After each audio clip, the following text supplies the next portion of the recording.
so many families struggle to communicate about Alzheimer's and dementia over the course of the disease. We like to make that really easy for people. We build what's called a care circle around the person who needs some support, and we really try to support them 24/7 with everything they need. Welcome to Startup Health TV, where we celebrate the entrepreneurs and the innovators who are transforming health. I'm Logan Plaster, here with Dr. Marc Rothman, CEO and co-founder of Lizzy Care. Marc, great to see you. Thanks for having me today. So you are relatively new to the startup health community, and so we get to use this interview for you to educate me on what Lizzy Care is. I'm very interested to know what you've built. That's great. Happy to be here. Thanks for having me today. So our mission at Lizzy Care is really to empower and support families who are going down the caregiver journey, which, especially with dementia, can be very long. With lots of crises interspersed, the need for lots of different resources, it's very, very hard to find expertise to guide them along that journey. So Lizzy Care, what we've done is we've pulled together the expertise, the network of services that they might need, and the technology that sort of binds it all together and also binds families together, because so many families struggle to communicate about Alzheimer's and dementia over the course of the disease. We like to make that really easy for people. We build what's called a care circle around the person who needs some support, whether that's the person with dementia themselves, them and their caregiver who may be burnt out, and we really try to support them 24/7 with everything they need. Now, did I read you're a geriatrician? Is that part of your physician past? Indeed. Yeah. Is that how you got introduced to the struggles of Alzheimer's caregiving, or what's your backstory? I studied medicine at New York University, and it was really work that I did with families who were dealing with Alzheimer's and the science that was starting to come out back then. This is a couple of decades ago. That's really what inspired me to become a geriatrician and then to do hospice and palliative medicine also. When I was there, I realized very quickly that Alzheimer's is really not just a disease of the brain. It's really a disease of the whole family. It really does take an entire cohort to care for loved ones with dementia, especially if you want to keep them out of nursing homes or at least delay that as long as you can. And I saw that. I loved the humanistic component of that. It's not just about a diagnostic test and a procedure. It really affects the entire body. So I really love that from a humanistic perspective. And I also realized that the demographics were not going to lie. That in my career, dementia was going to have to come out of the closet. Just like cancer did, just like HIV and AIDS, just like CHF. Words that you couldn't say years ago. Cancer, the C word. Now we're here with dementia. It's finally happening again. Well, you've had a vantage point as a geriatrician doing hospice. You've seen this up close. I think people have a general sense of some of the challenges that you're describing, but could you kind of paint us a picture of what it's really like for a caregiver, what some of those specific challenges are? Well, it really starts at the beginning with a diagnosis and the denial that is so powerful at that point. So families who struggle to even talk about this with their loved one, people who will not accept care, will not accept any changes, and they struggle to use their phones, to use their computers. They struggle to do any activities they love. They struggle to do their hobbies.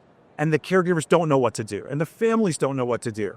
And so that's really where it starts. And then over the course of the journey, there's all these crises, right? Do I take away the keys? How do we deal with cooking? Someone's giving away their money. I have that story many, many times. People are susceptible to fraud and abuse.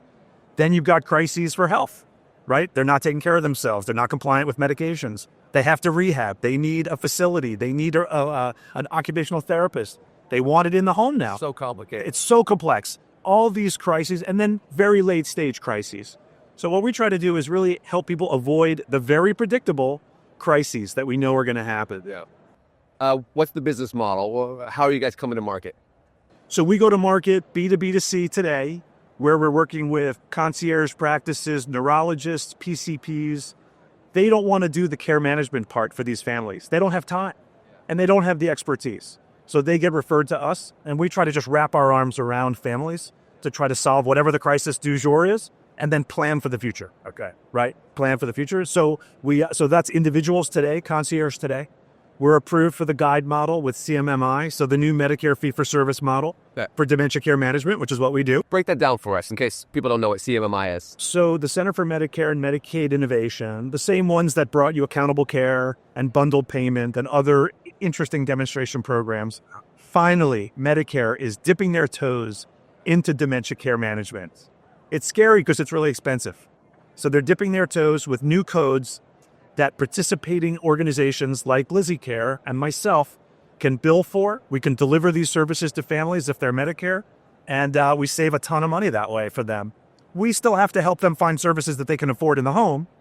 Medicare's not ready to pay for all of that just yet, but all the work that we do, finding them, resourcing them, and unifying it on the tech is all going to start being paid for in July for us. How does it save the money down the road? Because it sounds like the right thing to do, high touch, but not necessarily cheap. Cheap. Yeah. So we save families and institutions money in different ways. First of all, we try to avoid hospitalizations and ER visits. Turns out that the ER visit burden in America for Medicare is disproportionately provided by the Alzheimer's and dementia community. You wouldn't have thunk it. We're so used to people with congestive heart failure in the ERs and COPD and asthma, but the truth is that there's disease management for them now. There's programs for them now. The Alzheimer's and dementia community, they're flooding the ERs. So we keep people out of ERs, we keep people out of the hospital, we reduce recidivism.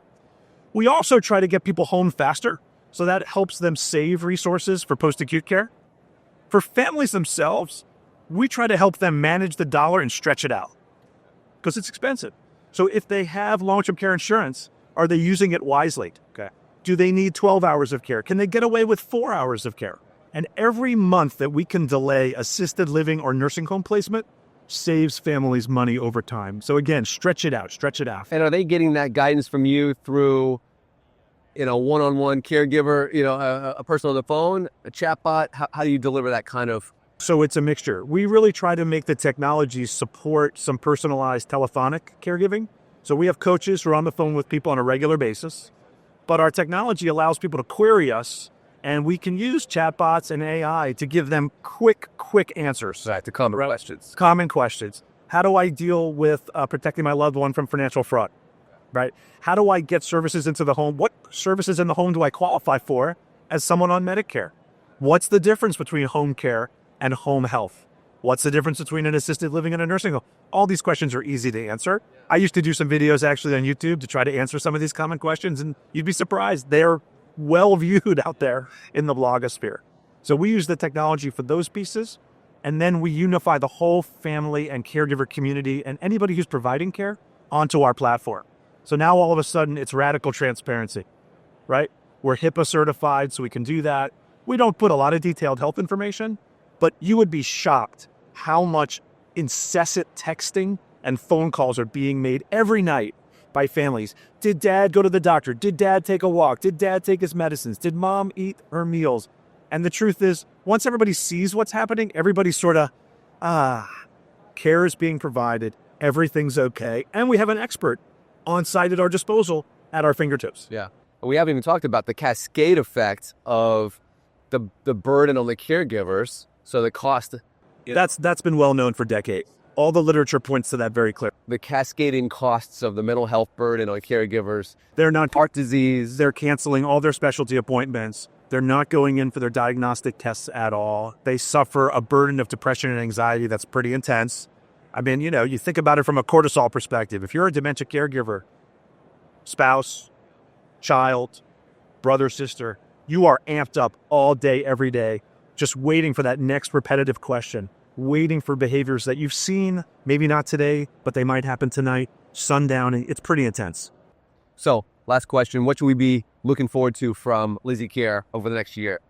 Well, we're growing really well, so we're pretty excited. We're growing in the New York market and others. We've got pilots with primary care practitioners in-home who want us to help them with guide. So the guide model we start in July.